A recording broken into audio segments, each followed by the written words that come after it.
Right now, I'm challenging myself to see if I can make 128 Regulation H teams that are each different from one another over the course of 128 days. Why 128, you might ask? At the end of the 128 days, we're going to do something special where we battle every team against each other in a single elimination bracket to see which team emerges on top. There will be some competitively strong teams, there will be some gimmick teams, and there will be some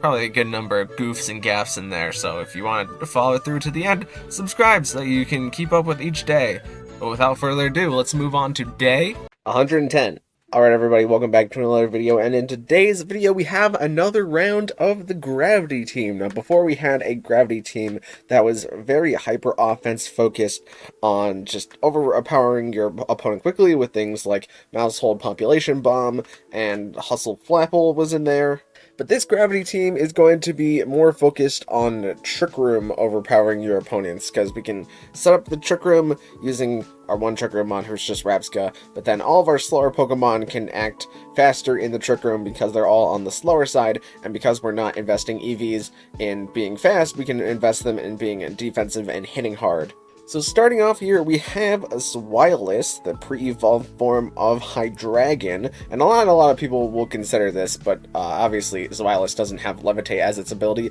It has Hustle as the only ability that it can have, which means that we're going to be getting a 1.5 times boost on our attacks at the cost of us losing a little bit of accuracy on our attacks, but obviously with the Gravity we can negate that. And even with Dragon Rush, which is not a very accurate move to begin with, as long as we have the Gravity set up, Dragon Rush is still 100% accurate, even whenever we factor in our Hustle, which is crazy. But we also just have the standard Crunch for dealing our stab dark type damage, and we have the Head Smash as some pretty good type coverage, as nobody expects the Head Smash from Swilus. Even before making this video, I never would have expected the Head Smash from Swilus. But big physical rock type damage is something that is very welcome. And in case we don't have the Gravity set up and we miss either the Dragon Rush or the Head Smash, or we get flinched, or we wake up from sleep, we have the option to go for the double damage Stomping Tantrum, which is also nice to have some ground damage on a Gravity team, because Pokemon that normally evade ground type moves by being flying type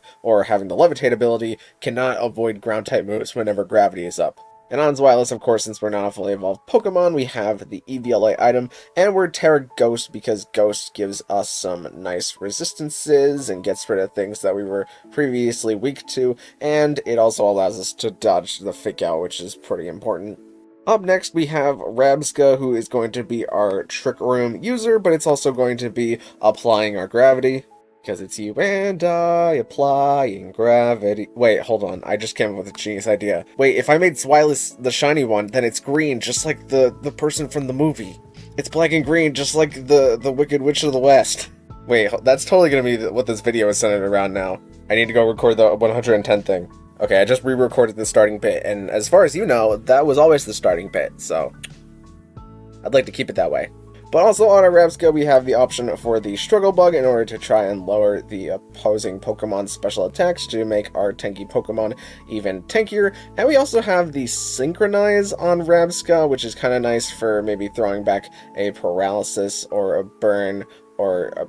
a Poison. Those are all three things that you can throw back. But we didn't really have much use for Telepathy on this Rabska, so we're just going with Synchronize as our ability, and we are Mental Herb so that we can dodge a taunt, so that we're always getting up either our Trick Room or our Gravity wherever it is needed, and we're Terra Water because water is just such a good defensive type. Up next we have Torkoal, and I wanted to use Torkoal mostly as a weather setter, but I also wanted a Pokemon that can consistently get off Inferno with big damage, because Inferno is kind of like Zap Cannon, where we had Zap Cannon last time as the move that would 100% chance paralyze as long as you land it, but it's only 50% accurate. Inferno is like Zap Cannon, but it's 100% chance to burn the opponent whenever you land it. So with the Gravity, the accuracy of Inferno gets up to about 83%, so you still have a pretty decent chance at missing it, but when you land it and you burn the opponent, it's pretty great. As well, of course, since we're using Trick Room, we also have just the standard Stab Eruption for Torkoal in combination with our Charcoal item to increase our fire type damage on both Eruption and Inferno. And whenever we have Gravity up, of course, as we mentioned before, we can hit Pokemon with ground type moves, so we also have a little bit of ground coverage on our Torkoal. Next up, we got Jumpluff, just to try and save us if there is some pretty speedy mons in the field. We can lead something like Jumpluff Torkoal in order to activate our Chlorophyll to make us super speedy in the sun, and then we can try to start clicking Sleep Powder into the opponents, and if we have the gravity up for whatever reason with Jumpluff on the field, then the Sleep Powder becomes super guaranteed to land. But we also have the Sunny Day in case we need to reset the weather, since nothing on this team really likes being hit by water-type moves except for Swilus and Dondozo, since they are Dragon and Water. But since Palisand is Water Compaction, we don't have anything to side proc the Water Compaction on Palisand except for Dondozo, but if we have the Sun up, then Palisand will take less Water-type damage overall and can get some free defense boost. As well as we also just have the Rage Powder for wherever we want to lead something like a Jumpluff Rabsca in order to get off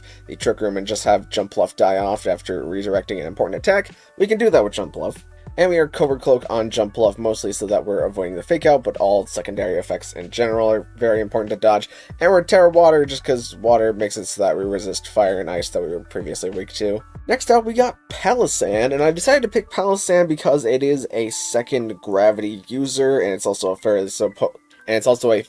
Pokemon that we can get inside of Trick Room, so not a bad option, especially since with our Stab Ground Earth power, whenever gravity is set up, we will always be landing that move into our opponent's slots, and we have the Hex in order to take advantage of some of the statusing that we are doing with Torkoal, Jumpluff, and even Dondozo to increase our Ghost-type special attack damage, and we have the Hypnosis option as another way to sleep into the opponent, and since we're using gravity, the Hypnosis is going to be pretty accurate. And of course, since the last time that we used Palisand, we were Water Compaction with the Greninja Gambit mode. We're still Water Compaction, it's just that, as I mentioned before, we have a less reliable way of activating the Water Compaction, and it's more of a secondary benefit than anything. But we also have the Agua Berry on the Palisand in order to give it a little bit of extra health whenever its health gets low, and we're Terra Steel just because Steel is such a good defensive type. And lastly, on the team, we are slotting on Dondozo, and that is because Dondozo is inherently a very slow Pokemon that enjoys the Trick Room,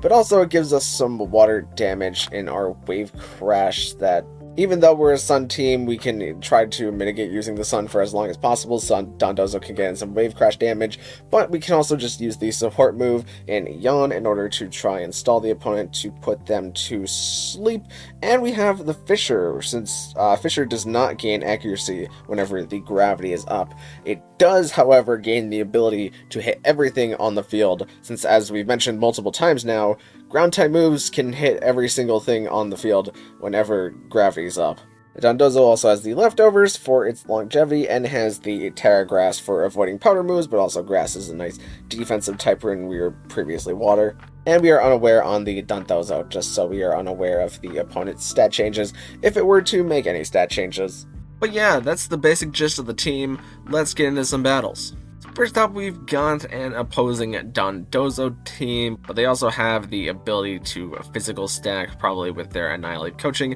on Dragonite, Dondozo, and King Gambit in order to increase their offensive power. So the game starts out and we lead Palisand and Rabsca here as the opponent brings in Annihilate and Dragonite, and Rabsca is feeling pretty threatened, so it goes for the Protect, and it does catch the final Gambit from Annihilate. Palisand not so much catching the Ice Spinner from Dragonite, but we are able to at least weaken the Annihilate a little bit. And the opponent immediately swaps into Dondozo as we swap in Torkoal, since Dragonite's probably going to go for the Ice Spinner again, and we do in fact catch that Ice Spinner as Rabsca gets up the Trick Room pretty safely here. Torkoal goes Terra Fire here, and I think that this is a bit of a mistake to burn my Terra this early, but it does allow us to deal some pretty big damage to Dragonite as Rabsca gets up the gravity here, and Dragonite just a stomping tantrum damage. Tatsugiri swamps in here, but I predicted the Tatsu swamp on the turn that Dondozo was gonna be open, so we Inferno'd into that slot and we get the guaranteed burn into it, and Dondozo does go for the Earthquake, but since it's burned, it doesn't do too much damage to either of our mons, and we weren't going to Eruption with Torkoal too much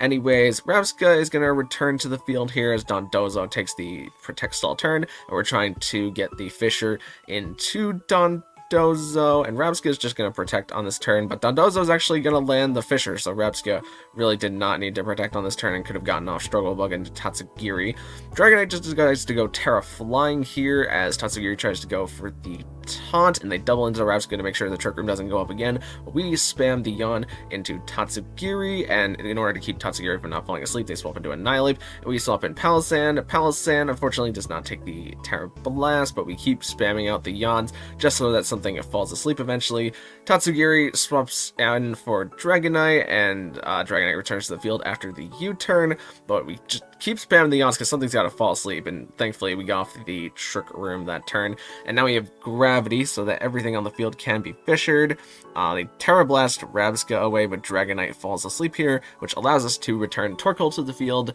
And Dragonite tries to go for the extreme speed here, but we unfortunately missed the Inferno, which I think definitely would have taken out Dragonite, and Tatsugiri is able to Muddy Water away Torkoal as we landed the Fissure into Tatsugiri, but it was Focus Sash, so we could chip it off with a Wave Crash here since it's only on 1 HP. But now we really need to Fissure into Dragonite, or we need to stall out around the sun in order to take out Dragonite, and Dragonite does take some sleepy turns, but it wakes up and gets the Terra Blast, and Tatsugiri gets the Draco Meteor, and with those two hits, Dondozo is pretty much finished, so it just gets extreme speeded. So very unfortunate that we missed that one Inferno on Dragonite, because I feel like it had a pretty good shot at KOing Dragonite since it dropped its Dragon typing, and then we would have just had to deal with the Annihilape and the Tatsugiri, and we would have Wave Crashed Tatsugiri in order to get rid of its last 1 health, and then we could have yawned into Annihilape in order to slow it down and get some recovering off of our leftovers while that was happening, but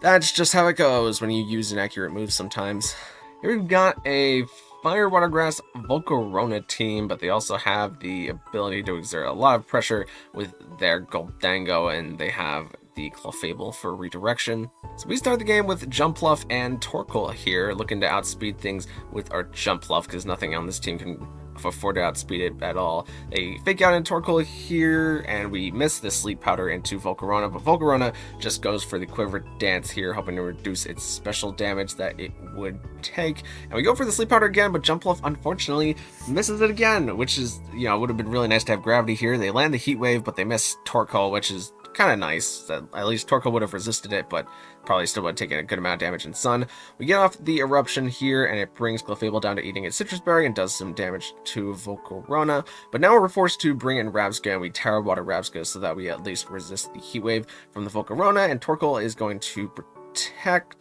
Rabska gets burned, but we don't get the Synchronoise the burn back because Volcarona is a fire type, and they try Thunder Waving into Torkoal, but Rabska gets up the Trick Room here. And Clefable goes for the Follow Me, but we Eruption with Torkoal, and that just takes Clefable and does big damage to Volcarona. And I try to Struggle Bug, but the Volcarona is in fact Covert Cloak, so I kind of wish I set Gravity here instead for the Pokemon in the bag. But now we reveal Swilus as our last mon, as they reveal Rillaboom, and they fake out Torkoal again to stall them a turn, but we Head Smash into Volcarona, thankfully getting through both the inaccuracy of Head Smash and our own Hustle ability. And now Baxcalibur reveals to be the last Pokemon on the field and tries to Ice Shard take out Swilus, but Swilus is tanky enough as Eruption does big damage to Baxcalibur, but not too much to Rillaboom since it went Terra Fire. But Swilus gets off that nice crunch damage to finish off Baxcalibur on that turn, and now we should be good to take Rillaboom, especially with that crit damage. It wasn't so important that we landed the Dragon Rush with the Rillaboom there, but Torkoal definitely should have been able to take Rillaboom in the end game there. It's just that we did have to do a little bit of gambling there in order to make sure that we were winning the end game, but we missed 2 Sleep Powders at the start of this game, so I think the odds were in our favor. And lastly, we have a battle against a Sand Trick Room team with Blood Moon Ursaluna as probably their most threatening component into us. Battle starts out and we lead Rabska and Palisand as the opponent brings in Porygon2 and Amoonguss, and I bet that since this is Trick Room, Amoonguss is going to be slower than both my Pokemon, so I set Gravity with Palisand, or I set Gravity with Rabska and then go for Hypnosis with Palisand, and that immediately causes Amoonguss to fall asleep, and we catch the Ice Beam on Torkoal, but Rabska was always the big one to set up Trick Room here as Amoonguss does not wake up on the second turn, thankfully. Tyranitar reverts the sun to sand here, meaning our Eruption isn't going to do too much damage. We at least get off some Struggle Bug chip into the opponent as Torkoal takes a Terra Blast here from Porygon 2. Palisand is going to come onto the field, maybe looking for a sack, but we at least get Inferno into Tyranitar in order to burn it, as Porygon 2 tries to recover off some of the damage that it took, getting up to full health, and Rock Slide is going to do some spread damage to both of our Mons here. Torkoal unfortunately misses the Inferno into Porygon 2, which means that Porygon 2 is not going to take as much burn damage over time, but Palisand does manage to live the Ice Beam and eats its Agua Berry there, since we decrease the special attack on Porygon 2. Tyranitar gets to take Torkoal there with the crit, I believe, but Gravity gets reset up by Palisand, and Swilus goes for the Dragon Rush, and we do get the Dragon Rush flinch on the Porygon 2, which is pretty nice. It's just that was our last turn of Trick Room, so we bring back in Rabsca, and the opponent swaps out into Ursaluna here, as Rabsca gets knocked off and takes quite a bit damage. We get some decent Dragon Rush damage into Ursaluna, and Rabsca resets up the Trick Room here. Ursaluna just protects out this turn, but Struggle Bug is able to take Tyranitar now that the sand is over, and we're still pressuring because Gravity is still up. But Porygon 2 returns to the field, thankfully gets an attack buff again, so it's not going to do too much special damage to us. And I decided to Terra Ghost Swilus here, and we do in fact catch a Facade, which is nice. Dragon Rush is able to take out the Ursaluna because we chipped it low enough with the Struggle Bug, and at this point we're just Struggle Bugging the opponent and Dragon Rushing Porygon 2 for enough damage to take it out, and Amoonguss does get to wake up on this turn, I believe, guaranteed, so it spores into Swilus, but Rabsca is able to cycle our Gravity here, and since we know Amoonguss is the slowest Pokemon on the field, once Swilus woke up, it got that double damage Stomping Tantrum for Amoonguss, and Amoonguss Pollen Puffs into Rabsca, and it gets the crit in order to take Rabsca out of the game, but we have more than enough turns of Gravity to land at the crucial Dragon Rush that we need to take out Amoonguss.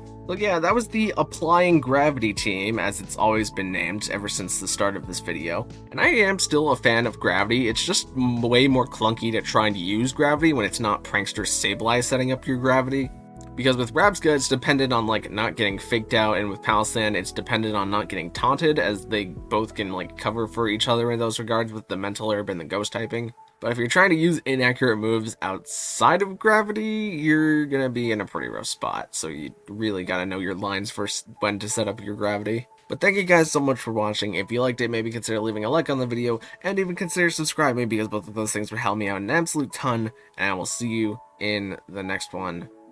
Thank you.